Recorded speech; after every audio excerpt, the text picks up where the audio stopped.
À Bordeaux, le matin a cette odeur de pain chaud et de bitume humide, surtout les jours de rentrée. Dans les rues autour de l'école élémentaire Jules Ferry, les voitures s'entassent déjà, les vélos zigzaguent entre les poussettes, les enfants courent avec leurs cartables presque plus gros qu'eux. Au volant d'un SUV gris méticuleusement propre, Nicolas Morel regarde sa montre pour la 3e fois. 8h23. Allez, Hugo, dépêche-toi, on va être en retard. Lance T-il par-dessus son épaule.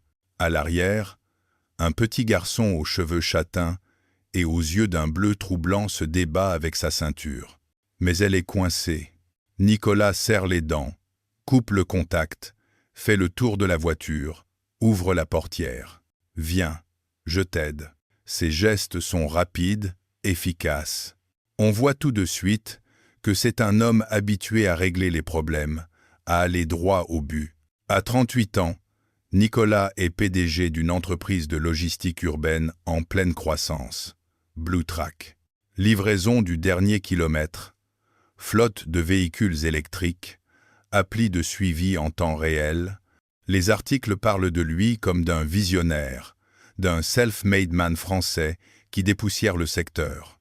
Dans la vraie vie, il passe surtout beaucoup de temps devant des tableaux Excel et dans des salles de réunion sans fenêtres. Et depuis 3 ans, il est aussi père célibataire d'un petit garçon de 7 ans, Hugo. « Tu as pris ton cahier de liaison » demande-t-il, refermant la ceinture. « Oui. Et ma trousse. Et mon livre sur les dinosaures » répond Hugo avec un sérieux appliqué. « Parfait. » Nicolas referme la portière, attrape son sac à dos, jette un coup d'œil à l'école. Une masse de parents se presse déjà devant le portail. Il n'aime pas cet endroit. Enfin, si, il aime l'idée de l'école, il trouve ça important, évidemment. Mais tout ce monde, ses mères et ses pères, qui semblent avoir le temps de papoter en rigolant, ça lui donne autant envie de fuir que certaines soirées de gala. Lui, il a une réunion à 9h avec des investisseurs. Il calcule déjà mentalement le trajet jusqu'à ses bureaux sur les quais. Tu te souviens, c'est ce 1B maintenant, rappelle-t-il à son fils, plus le CP. Oui, je sais, répond Hugo, vaguement vexé. Il se fraye un chemin jusqu'au portail. Une femme de la quarantaine, gilet fluo sur le dos, coche les noms sur une liste. 1B par ici, CE2A dans la cour, merci les parents. Tu te rappelles du nom de ta nouvelle maîtresse ? Demande Nicolas. Oui, c'est Madame Arnaud. D'accord. Ils atteignent enfin le préau. Une petite pancarte en carton affiche CUNB sur une rangée d'enfants plus ou moins alignés. Et devant eux, une femme.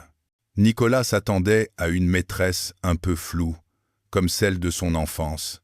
Jupe droite, chignon, lunettes. La femme qui se tient là ne correspond pas du tout à ce cliché. Elle porte un jean brut, un pull moutarde et des baskets blanches. Ses cheveux châtains sont relevés en une sorte de chignon qui menace de s'effondrer à tout moment. Quelques mèches s'échappent déjà sur son front. Elle tient un porte-bloc sur lequel s'alignent des noms et un stylo coincé entre les dents. Quand elle lève enfin les yeux pour accueillir un nouvel élève, Nicolas remarque d'abord son regard. Un brun profond, vif, qui semble tout voir. « Bonjour, toi.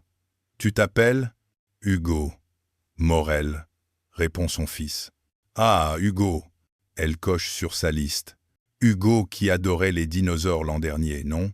Hugo se redresse. « Oui, ça tombe bien, moi aussi » murmure-t-elle avec un clin d'œil. Elle se tourne vers Nicolas. « Bonjour, monsieur Morel. » Il reste une seconde surpris. « Vous connaissez mon nom ?»« J'ai lu les fiches, » répond-elle simplement. Elle tend la main. Claire Arnaud. Sa poignée de main est ferme, chaleureuse. « Enchanté, » dit Nicolas. « On se verra sans doute très vite, » ajoute-t-elle d'un ton qui se veut neutre, mais qui l'inquiète aussitôt. « Ah, je trouve ça important de rencontrer les parents en début d'année pour faire le point, » explique-t-elle. « Je vous enverrai un mot dans le cahier. » Nicolas acquiesce, déjà en train de penser à la façon dont il va caser ça entre deux comités de direction. Bon, Hugo, tu te mets dans la file, d'accord? Tu restes jusqu'à ce qu'on rentre? Demande le petit, l'angoisse pointant dans sa voix. Je reste jusqu'à ce que tu entres dans la cour, promet Nicolas. Hugo rejoint la rangée, jetant des regards derrière lui. Claire observe la scène. Elle perçoit ce que Nicolas ne dit pas. La tension dans sa mâchoire, le téléphone qu'il vérifie toutes les 30 secondes, le costume un peu trop formel pour la cour d'école. Elle en a vu. Des parents, des bavards, des inquiets, des absents, des envahissants. Lui, elle le classe instinctivement dans la catégorie pressé, occupé, mais qui essaye. Elle ne se doute pas encore à quel point elle aura affaire à lui cette année. Et lui, en regardant cette femme qui parle à son fils, comme s'il était la personne la plus importante du moment, ne sait pas encore que ce regard-là va le poursuivre longtemps, trop longtemps, pour qu'il puisse l'oublier. La vie s'organise vite autour de cette nouvelle année scolaire. Pour Nicolas, les journées sont une succession de rendez-vous, de dossiers, de décisions. BlueTrack vient de gagner un appel d'offres avec une grande enseigne de distribution. Il faut embaucher, ouvrir un nouveau hub, investir dans des véhicules. On ne peut pas se permettre de ralentir, répète souvent Sophie, sa directrice des opérations. Il acquiesce, l'œil sur les courbes de croissance. Mais dans un coin de son téléphone, il y a aussi « École Hugo »,« Maîtresse Claire ». Les mails de l'école s'empilent dans une boîte qu'il lit en diagonale. Le premier mot de Claire arrive une semaine après la rentrée. « Bonjour, je souhaiterais vous rencontrer au sujet d'Hugo. Rien d'alarmant, rassurez-vous, mais il serait utile que nous échangions sur ses habitudes de travail, ses forces et les points à accompagner. Proposition de créneau. Mardi 18-15. Jeudi 8-15. Bien cordialement, C. Arnaud. Nicolas regarde l'écran. 18-15. À 18-15, il est en général en train de finir une visio. 8-15. À 8-15, il dépose Hugo à la dernière minute avant de filer au bureau. Il soupire, envoie une réponse brève. Bonjour. Merci pour votre message. Mon emploi du temps est particulièrement chargé cette semaine. Serait-il envisageable de faire ce point par téléphone ou visioconférence? Cordialement, N. Morel. La réponse arrive moins d'une heure plus tard. Bonjour. Je comprends bien vos contraintes. Néanmoins, pour parler d'Hugo, je préfère largement un échange en face à face. Je peux exceptionnellement proposer un créneau mercredi à 13 h, pendant la pause méridienne. Bien à vous, C. Arnaud. Nicolas se frotte les yeux. Mercredi 13 h, il est censé déjeuner avec un potentiel investisseur. Il hésite. Puis une image s'impose. Hugo, fin d'année dernière, les épaules basses devant ses devoirs, les mots qui semblent flous, les « j'y arrive pas, papa ». Il ouvre son agenda, déplace le déjeuner, serre les dents. D'accord, pour mercredi 13 h. Merci. Le jour dit, il arrive devant l'école avec 5 minutes de retard, un sandwich à la main. Dans la petite salle attenante à la classe, Claire est déjà là. Elle a étalé devant elle des cahiers, des fiches et un mug de thé à moitié vide. En le voyant, elle sourit poliment. « Entrez, monsieur Morel ». Il referme la porte, s'assied sur la chaise pour adultes qui semble soudain bien petite. « Merci d'avoir trouvé un créneau », dit-elle. « C'est normal. Hugo est important, répond-il, un peu sur la défensive. Elle hoche la tête. « Je n'en doute pas. » Elle lui montre un cahier. « Hugo est un enfant très attachant, » commence-t-elle. « Il est curieux, il pose des questions pertinentes, il a beaucoup d'humour. » Nicolas se détend légèrement. « Mais, le mais est là, inévitable. Il a des difficultés en lecture, » poursuit-elle. Il saute des mots, il devine sans vraiment déchiffrer. Il se fatigue très vite. Vous pensez que c'est grave? Je pense qu'il a besoin d'aide, répond-elle sans dramatiser. On est en CE1. C'est le moment ou jamais pour consolider tout ça. Elle marque une pause. Est-ce que vous lisez avec lui à la maison? La question le pique. Oui, bien sûr. Enfin, quand je peux, se reprend-il. Il ne ment pas. Certains soirs, il s'effondre sur le canapé. Hugo blotti contre lui, un livre ouvert. Mais il y a aussi ceux où il rentre à 21 heures, son fils déjà couché, les devoirs bâclés à l'étude. Je me doute que vous avez un travail très prenant, dit Claire, avec une douceur qui l'agace autant qu'elle le touche. Je suis PDG d'une entreprise, répond-il. Oui, j'ai vu ça sur l'affiche, sourit-elle. Il fronce les sourcils. Ça vous pose un problème? Elle semble sincèrement surprise. Pourquoi ça en poserait? Je ne sais pas. Vous avez l'air de penser que je ne suis pas très présent. Je pense que vous faites comme vous pouvez, rectifie-t-elle. Elle pose le doigt sur le cahier. Mais Hugo, lui, a besoin de plus que comme vous pouvez en ce moment. Il encaisse. Vous avez quelqu'un d'autre à la maison? Demande-t-elle. La question, posée simplement, le traverse comme un coup de vent froid. Non, pas de maman. Sa mère est partie il y a 3 ans, dit-il, la mâchoire serrée. Elle vit à Montréal maintenant.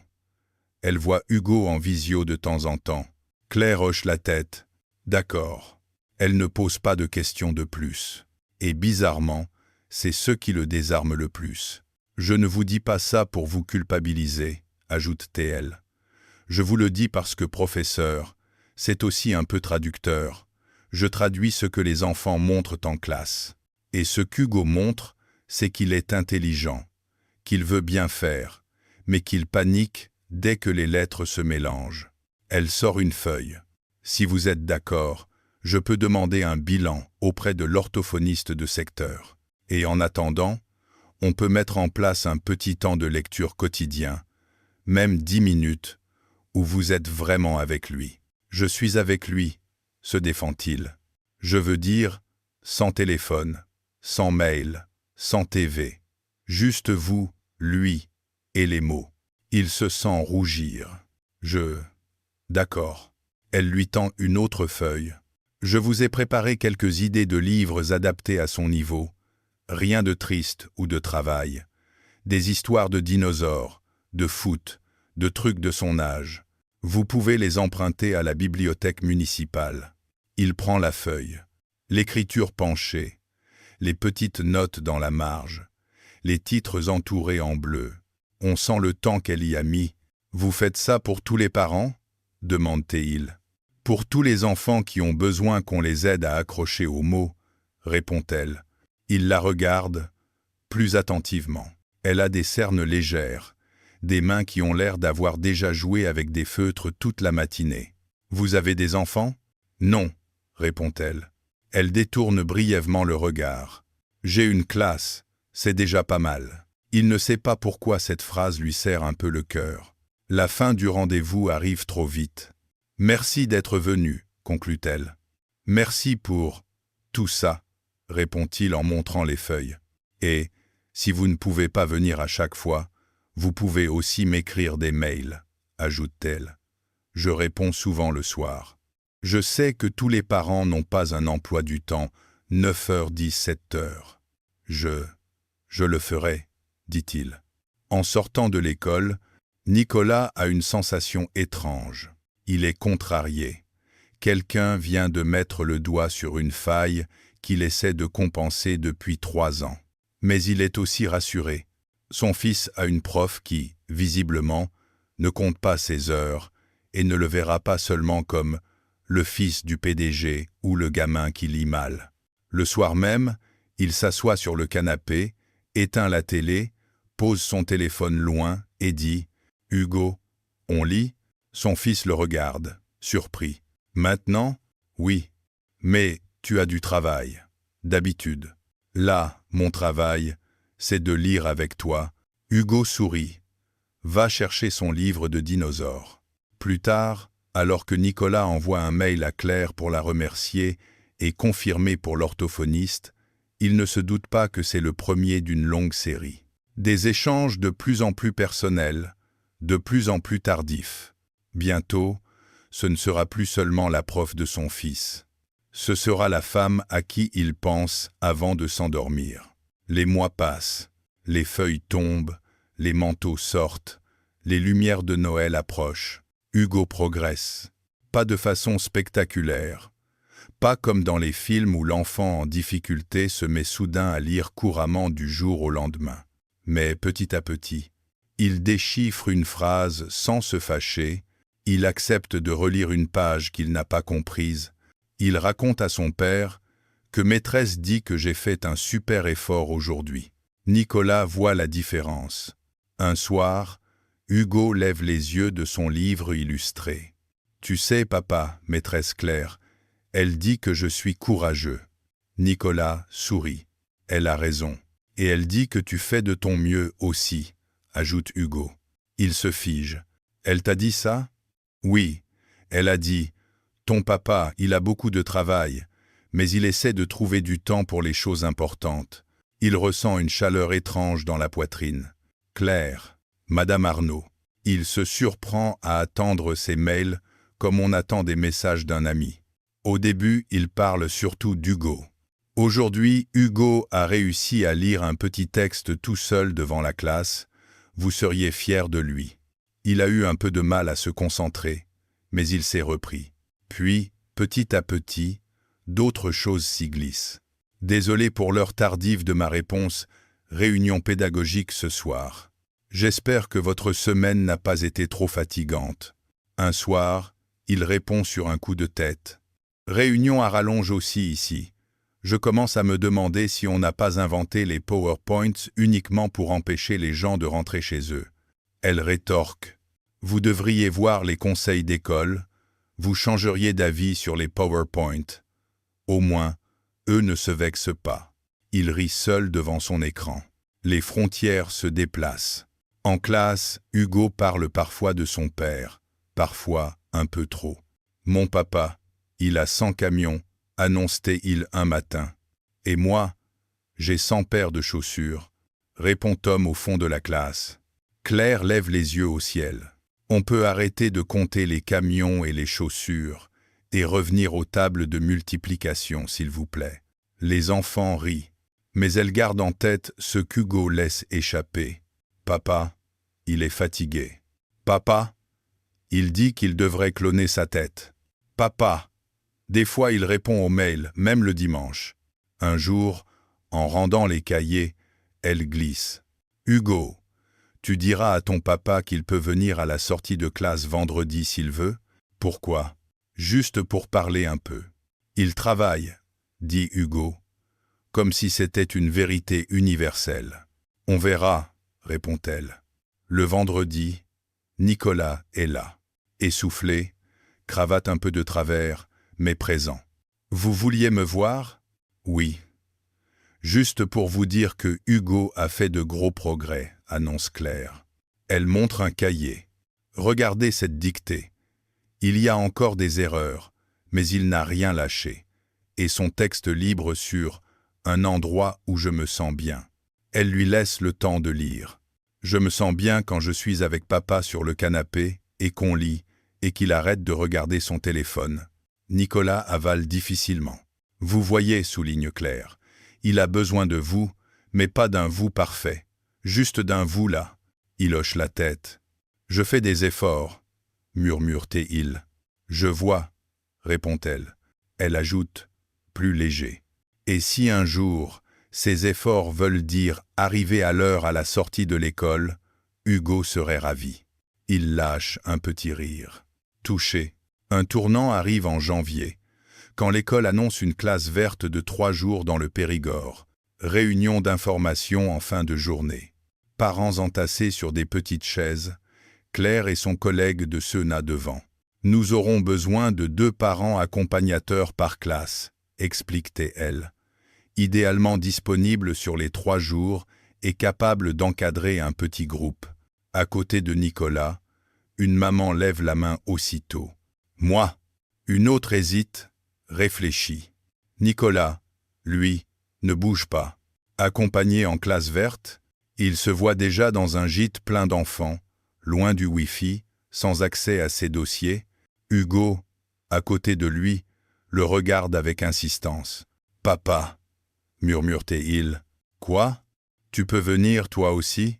Les yeux d'Hugo brillent d'un espoir qui lui serre le ventre. « Je ne sais pas si je peux, » répond Nicolas, honnête. « Tu peux toujours, » insiste Hugo, avec la logique brutale des enfants.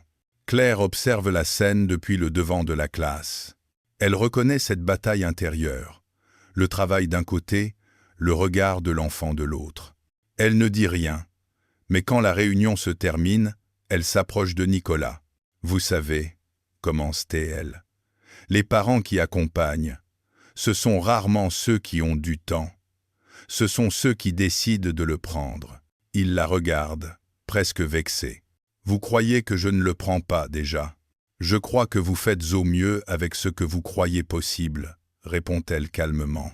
Elle se tait une seconde. « Et je crois aussi que vous sous-estimez peu être votre équipe. » « Mon équipe? Oui, à Blue Track. Peu être qu'ils peuvent survivre 3 jours sans vous. Le défi est lancé. » Le soir, Nicolas en parle à Sophie, son bras droit. « Tu veux que j'aille dormir dans des lits superposés avec des CE1 là ?» plaisante-t-elle. Très drôle.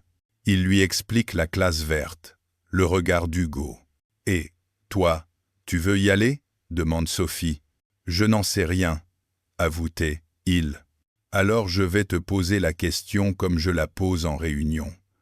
Si tu ne vas pas, c'est quoi l'impact dans 5 ans ?» Il la fixe. « Dans 5 ans, tu auras peu, être levé plus de fonds, ouvert 3 hubs supplémentaires, » continue-t-elle.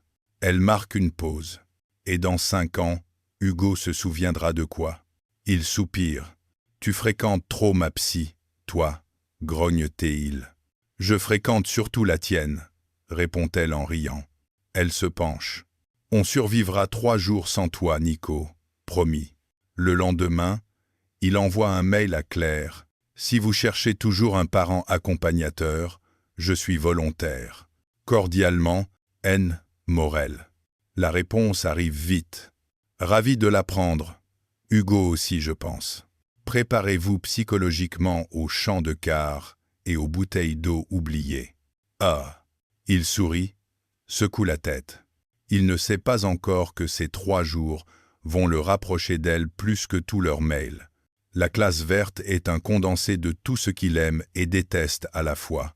Les trajets en car, avec les champs, Élysée en boucle, les chasses au trésor dans la forêt, les blagues d'enfants à l'infini, les petits bobos et les grosses peurs de la nuit. Nicolas découvre une autre version de lui-même, capable de consoler un petit qui a peur des ombres, de couper des pommes pour 10 avec un couteau mal aiguisé, de chanter faux autour d'un feu de camp. Et surtout, il découvre une autre version de Claire. Pas seulement la maîtresse de la salle 12, mais la femme qui connaît par cœur les allergies de chacun, pense à prendre des chaussettes de rechange pour l'élève qui a oublié les siennes, raconte des histoires le soir, en parlant doucement pour apaiser les angoisses. La première nuit, un orage éclate. Les éclairs éclaboussent la campagne, le tonnerre fait vibrer les vitres. Hugo se faufile dans le couloir, tremblant. « Papa ? Oui ? J'ai peur. » Nicolas le fait entrer dans sa chambre, le glisse dans le lit superposé du bas. « Je suis là, » dit-il. Au même moment, Claire traverse le couloir, une lampe de poche à la main. « Tout va bien ?» Hugo avait peur, explique Nicolas. « Ça arrive à beaucoup d'entre eux, » sourit-elle. Elle se rapproche, parle un peu avec l'enfant, qui finit par se rendormir. En sortant, elle chuchote à Nicolas. « Et vous, ça va ?» Il est tenté de répondre un bien sûr automatique. Mais la fatigue, l'heure tardive, le cadre inhabituel, lui délient un peu la langue. « Je ne sais pas toujours ce que je fais, » avoue-t-il à mi-voix. Elle lève un sourcil. « Dans quel domaine ?»« Dans celui de être père, » répond-il. Elle le regarde, longtemps. Personne ne sait vraiment, murmure-t-elle. On improvise tous. Elle ajoute, plus doucement. Mais Hugo vous regarde comme si vous étiez la personne la plus fiable au monde. Ça compte. Il tourne la tête vers la silhouette endormie de son fils. Je ne veux pas le décevoir, dit-il. Alors vous êtes déjà en train de gagner une partie de la bataille, répond-elle. Dans le couloir, le tonnerre gronde encore, mais à l'intérieur, quelque chose s'apaise. Nicolas se rend compte qu'il ne se confie à presque personne de cette façon. Sauf, maintenant, à elle. Quand ils rentrent à Bordeaux, 3 jours plus tard, une nouvelle habitude s'ajoute à sa vie. Penser à Claire avant de dormir et se surprendre à chercher son visage dans la cour, le matin. À force de se rapprocher, ils finissent forcément par se faire peur. Tout se complique au printemps. BlueTrack est sur le point de signer un contrat avec une grande plateforme d'e-commerce. Un deal énorme qui pourrait doubler le chiffre d'affaires en 1 an. Les conditions sont dures. Livraison plus rapide, plus nombreuse, plus tard le soir. Si on ne signe pas, dit un jour Sophie, quelqu'un d'autre prendra la place. Et si on signe, on tient nos promesses, demande Nicolas. On devra pousser les équipes au maximum. Précariser peu, être certains contrats. Il n'aime pas ce mot-là, précariser. Mais il voit aussi les bénéfices potentiels. Les embauches, les investissements, la vitrine. Il est en plein dilemme lorsqu'un événement vient tout faire explose à l'extérieur. Une vidéo circule sur les réseaux sociaux. On y voit un livreur en bleu BlueTrack, sous la pluie, déposer en vitesse un colis devant une porte, repartir sans répondre à la vieille dame qui essaie de lui parler. Ces nouvelles boîtes qui exploitent les livreurs commentent quelqu'un. En quelques heures, la vidéo est partagée des milliers de fois. Certains journalistes s'en emparent. Titre : Les coulisses peu reluisantes de la livraison express. Nicolas se retrouve au centre d'une mini-tempête médiatique. On l'invite à s'expliquer dans une émission locale. Nous ne sommes pas parfaits, reconnaît-il. Nous essayons de concilier rapidité, respect des salariés et satisfaction des clients. Il y a parfois des ratés, mais les réseaux s'enflamment. Au même moment, dans la salle de classe, les enfants parlent fort. Mon papa, il a dit que BlueTrack, c'est des méchants, lance un élève. C'est la société du papa d'Hugo, répond un autre. Tous les regards se tournent vers le petit garçon, qui rougit jusqu'aux oreilles. Claire intervient aussitôt. On ne parle pas comme ça. Ici, on ne traite pas les parents des uns et des autres de méchants. Mais elle voit Hugo se renfermer, ses mains se crisper sur son crayon. À la récréation, Anna, la meilleure amie d'Hugo, vient la voir. « Maîtresse, Hugo, il veut plus jouer avec nous. » Elle le retrouve derrière le préau, assis tout seul. « Qu'est-ce qui se passe ? » « Ils disent que mon papa, il est méchant, » répond-il en retenant ses larmes. « Tu sais que ce n'est pas vrai. Mais à la télé, ils disent qu'il exploite les livreurs. » Claire s'accroupit, pose une main légère sur son épaule. À la télé, ils disent parfois des choses sans tout connaître. Elle le regarde. « Tu connais ton papa, toi. Tu sais comment il est. » « Non. » Hugo renifle. « Il est gentil, mais il est souvent fatigué. » « Gentil et fatigué. Ce n'est pas méchant, » sourit-elle. Le soir, elle envoie un mail à Nicolas. « Je tenais à vous prévenir qu'Hugo a entendu des remarques aujourd'hui à l'école à propos de BlueTrack. Il a été très affecté. Nous en avons parlé, mais il serait bon que vous puissiez échanger avec lui aussi. C'est Arnaud. » La réponse arrive tard. « Merci de me le dire. Je gère un incendie médiatique ici. J'essaierai de parler à Hugo ce soir. N. M. » Elle fronce les sourcils en lisant le « j'essaierai ». Le lendemain matin, elle croise Nicolas devant le portail. Il a des cernes encore plus marquées, le téléphone vissé à la main. « Bonjour, » dit-elle. « Bonjour. » Elle l'arrête d'un geste. « Hugo m'a dit qu'il ne vous avait pas parlé hier soir. » Remarque-t-elle. On a eu une visio jusqu'à 23 heures, se défend-il. Quand je suis rentré, il dormait. Vous auriez être pu rentrer plus tôt, suggère TL. La remarque sort plus sèche qu'elle ne l'aurait voulu. Il serait dit, vous croyez que c'est si simple? Je crois que parfois, vous oubliez que vos décisions ont un impact sur autre chose que des courbes de croissance, répond-elle. Les mots sont durs, trop durs. Elle le voit à sa réaction. Pardon, ajoute-t-elle aussitôt. Ce n'est pas à moi de... Si, manifestement, vous savez mieux que moi comment je dois mener ma vie, coupe-t-il. Elle se tait, piquée à son tour. Je voulais juste dire qu'Hugo a besoin que vous soyez présent, surtout dans ces moments-là. Je suis présent, explose-t-il. Je me bats tous les jours pour qu'il ait une vie confortable, pour payer cette maison, ses activités, cette école. Cette école est publique, glisse-t elle malgré elle. Vous avez compris le principe. Hugo les regarde depuis la rangée d'enfants, inquiet. Papa? Nicolas se reprend, se force à sourire. Tout va bien, mon bonhomme. Mais rien ne va vraiment. Entre eux, quelque chose s'est fissuré. Les jours suivants, Nicolas se replie. Ses mails à Claire deviennent strictement fonctionnels. Hugo sera absent mardi pour rendez-vous médical. Bien reçu, merci. Elle se surprend à souffrir de ce ton distant. Elle qui avait pris l'habitude de ses traits d'humour, de ses confidences, elle s'en veut aussi. Elle se revoit, il y a quelques années, avec Romain qui lui reprochait de ne pas comprendre la pression. Tu crois que c'est facile de ramener de l'argent? Tu crois que ton petit boulot de prof c'est pareil? Elle secoue la tête. Nicolas n'est pas Romain. Mais elle sait aussi qu'elle ne veut plus jamais laisser un homme invalider ce qu'elle ressent.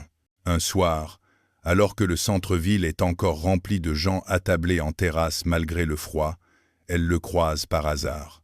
Il sort d'un restaurant où l'on voit encore, à travers la vitre, des hommes en costume finir un dessert. Claire tient un cabas de course, ses cheveux mal attachés, son manteau légèrement trop grand. Ils se figent tous les deux. « Bonsoir », dit-elle. « Bonsoir. » Silence. « Comment va Hugo ?» demande-t-il. « Il s'accroche, » répond-elle. Elle hésite, puis ajoute « Il est inquiet pour vous. » Pour moi, il voit les infos, entend les adultes parler, explique TL. Il soupire. « Je gère, » dit-il. « Je ne parle pas de vous. Je parle de lui, » insiste-t-elle. Il la regarde, fatigué.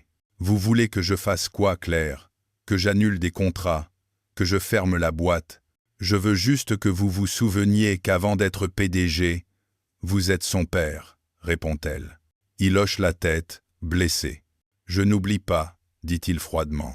Elle le regarde s'éloigner, la mâchoire serrée. « Moi non plus, » murmure-t-elle pour elle-même. Cette nuit-là, elle dort mal. Elle revoit le regard de Nicolas, mélange de reproches et de fatigue. Elle s'en veut de lui avoir parlé comme si elle connaissait tout de sa vie. Et en même temps, une petite voix en elle chuchote. Il fallait que quelqu'un lui dise. La crise atteint son apogée un matin de juin. C'est la kermesse de l'école. Les enfants attendent ce jour depuis des semaines. Hugo en parle tous les soirs. « Tu viens, hein, papa?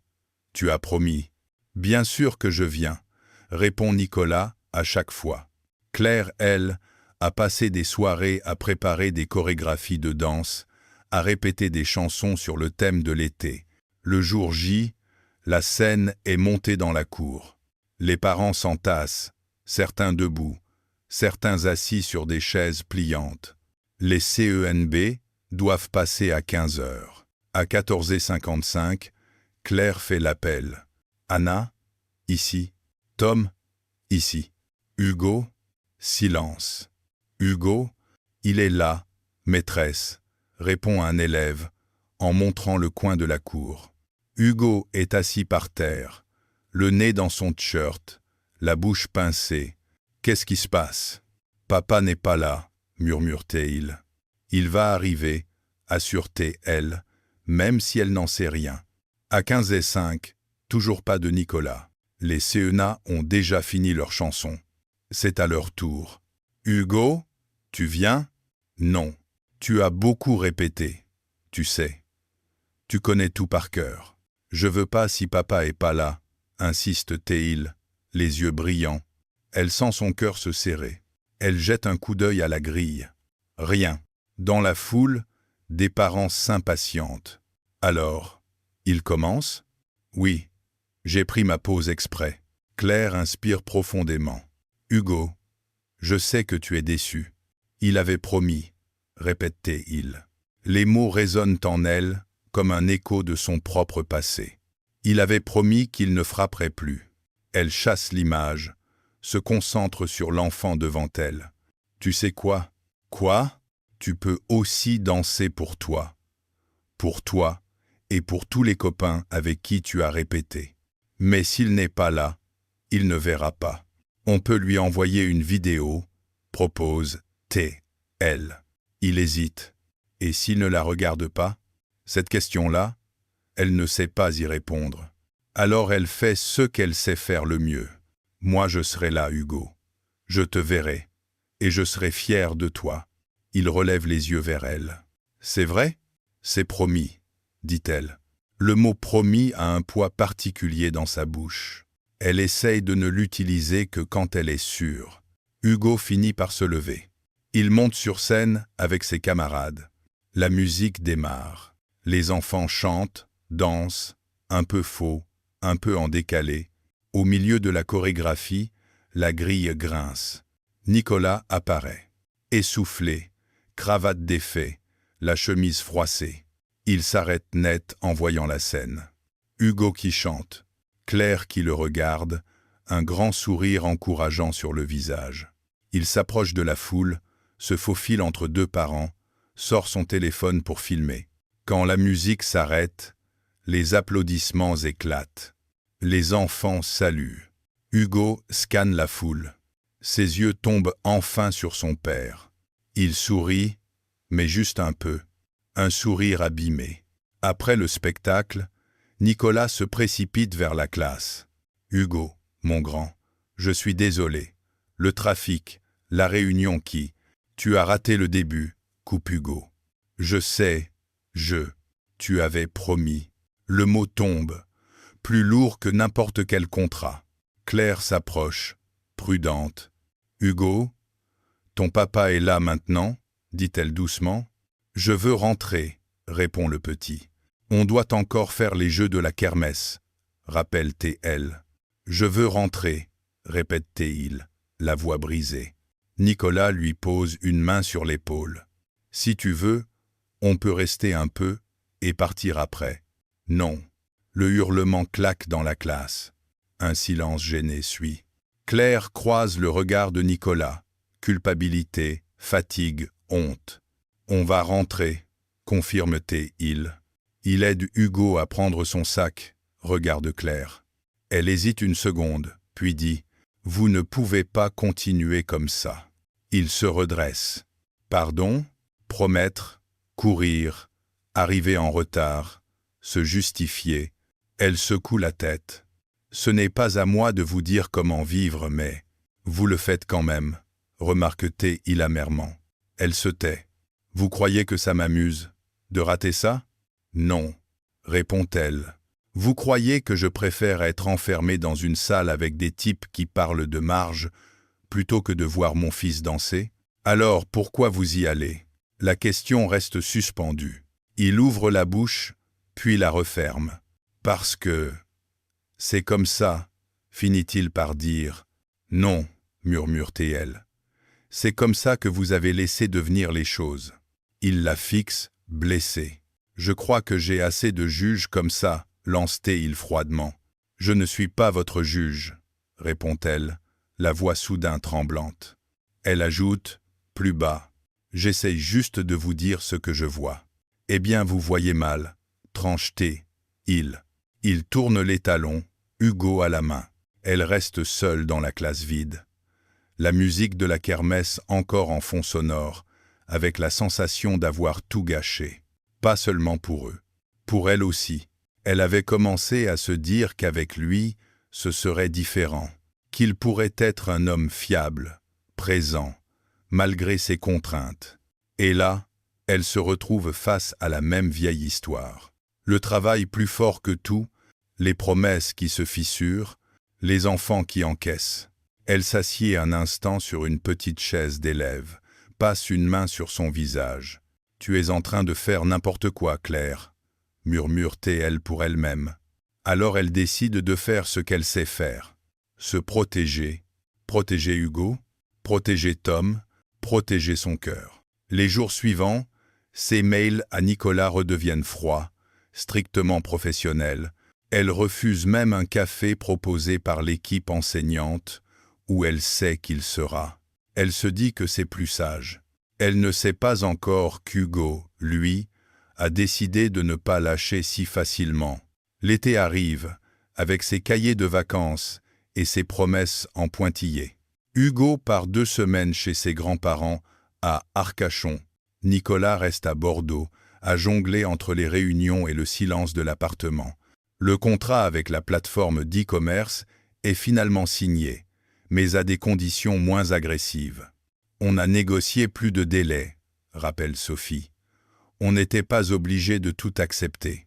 On n'est pas obligé de se tuer à la tâche pour exister, souffle Nicolas.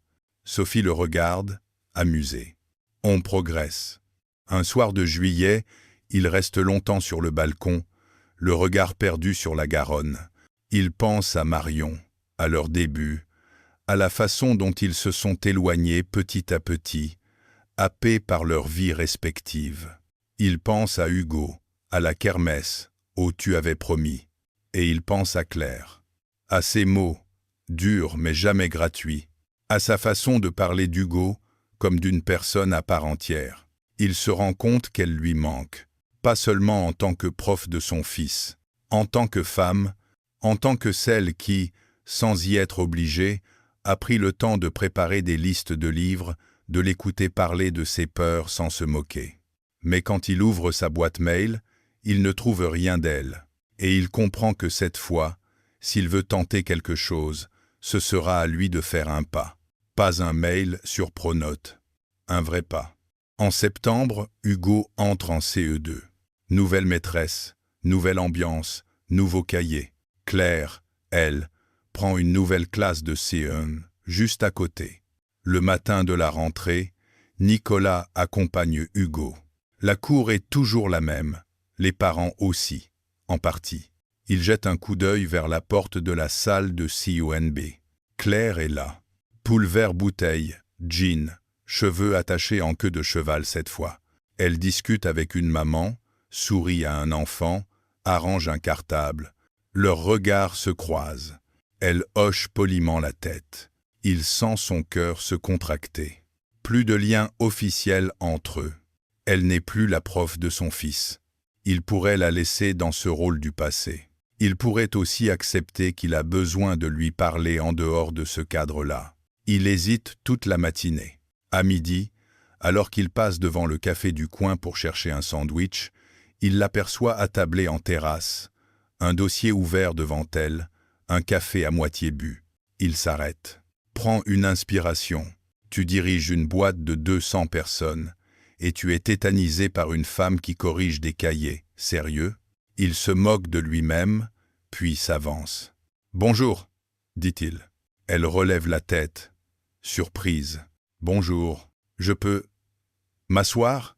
Elle hésite, puis fait un signe vers la chaise en face d'elle. « 5 minutes, j'ai une réunion avec le directeur après, » prévient-elle. « Je serai bref, promet-il. » Encore un promis.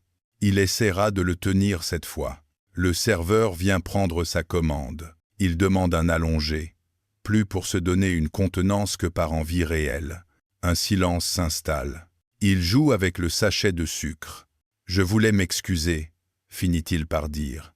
« Pour l'année dernière. » Il la regarde. « Pour toutes les fois où je suis arrivé en retard, pour le spectacle, pour la kermesse, pour la façon dont je vous ai parlé aussi. » Elle prend le temps de répondre. « Je n'étais pas tendre non plus, reconnaît-elle. Vous aviez raison, pourtant. Concède. T. Il inspire. J'ai fait un peu le point cet été. Sur Blue Track, sur Hugo, sur moi. Elle l'écoute sans l'interrompre. Je croyais que je n'avais pas le choix, continue-t-il. Que si je lâchais quoi que ce soit, tout allait s'effondrer. Il esquisse un sourire triste. Il s'avère que l'entreprise ne s'est pas effondrée quand je suis allé en classe verte, qu'elle ne se serait pas effondrée si j'étais arrivé à l'heure à la kermesse. Il ajoute, plus bas, mais quelque chose s'est fissuré chez Hugo ce jour-là. Claire serre sa tasse. On répare, murmure-t-elle. C'est ce que j'essaye de faire, dit-il. Il la regarde. Je sais que cette année, vous n'êtes plus sa prof. Je sais aussi que, l'an dernier, la frontière entre parents et enseignantes a été trouble parfois. Elle rougit un peu. C'est dur, parfois, de ne pas se laisser emporter par ce qu'on ressent, avoue-t-elle. Pour vous aussi? Oui, répond-elle simplement. Il laisse la phrase flotter. J'ai envie d'essayer autre chose, dit-il enfin. Autre chose qu'être juste la prof de son fils et le père de son élève, répond-il. Il cherche ses mots. J'ai envie d'apprendre à vous connaître en dehors de la cour de récréation. Elle se fige. Nicolas, je sais que c'est compliqué, se reprend-il aussitôt. Il lève les mains. Je ne vous demande pas de réponse immédiate. Je ne vous demande pas un grand oui ou un grand non. Il ajoute plus doucement. Je vous demande juste si vous seriez prête, un jour, à prendre un café où on ne parlerait pas d'Hugo. Elle reste silencieuse un moment. Elle pense à Tom, à ses peurs, à ses progrès aussi, à la façon dont Hugo a évolué, à la manière dont Nicolas a fini par dire non à certains contrats pour avoir plus de temps. Elle pense à sa propre promesse de ne plus se mettre en danger, et à la phrase de Tom, « Peut être que tu pourrais aimer toi et quelqu'un d'autre. » Je ne peux pas sortir avec un parent d'élève, dit-elle d'abord. Réflexe professionnel. Je ne suis plus un parent d'élève de ta classe, répond-il. Le « tu » leur échappe à tous les deux. Elle sourit malgré elle. Tu es têtu, observe-t-elle. C'est un défaut professionnel. Plaisante-t-il. Elle réfléchit encore, longtemps. D'accord, finit-elle par dire. D'accord? D'accord pour un café où on ne parle pas de Hugo. Il sent une vague de soulagement. Mais, ajoute-t-elle, on parlera quand même de Tom. Tom? Mon fils, répond-elle. Il se fige. Je ne savais pas que tu avais un fils. Tu ne sais pas tout, constate-t-elle. Il sourit. Alors il va falloir plusieurs cafés. Elle lève les yeux au ciel, mais elle sourit aussi. Les semaines qui suivent sont faites de petits ajustements. Ils se voient parfois entre midi et 2, dans des cafés un peu à l'écart de l'école, pour éviter les regards trop curieux. Ils parlent de tout, de leurs enfances, de leurs peurs, de leurs ex, de leurs enfants. Beaucoup. Nicolas découvre que Claire a eu Tom à 26 ans, après une histoire compliquée avec un musicien qui a disparu dès qu'elle a parlé de crèche et de couche. Je me suis juré de ne plus jamais courir après quelqu'un, avoue-t-elle. Je ne veux pas que tu cours, dit-il. Je veux marcher à côté de toi. Elle grimace. C'est très kitsch comme phrase. Je sais. Il rit. Il ne se presse pas. Il ne parle pas tout de suite d'être ensemble. Il parle d'abord de comment ne pas tout mélanger. On ne s'embrasse pas devant l'école. On présente les choses clairement aux enfants. On accepte que certains jours, ce soit trop pour l'un ou l'autre. Le jour où Hugo et Tom se retrouvent au parc avec eux deux, ils demandent inévitablement « Vous êtes amoureux ?» Silence. « On s'aime bien », répond Nicolas. « On essaye de voir ce que ça donne », complète Claire. « Comme quand on goûte un nouveau plat ?»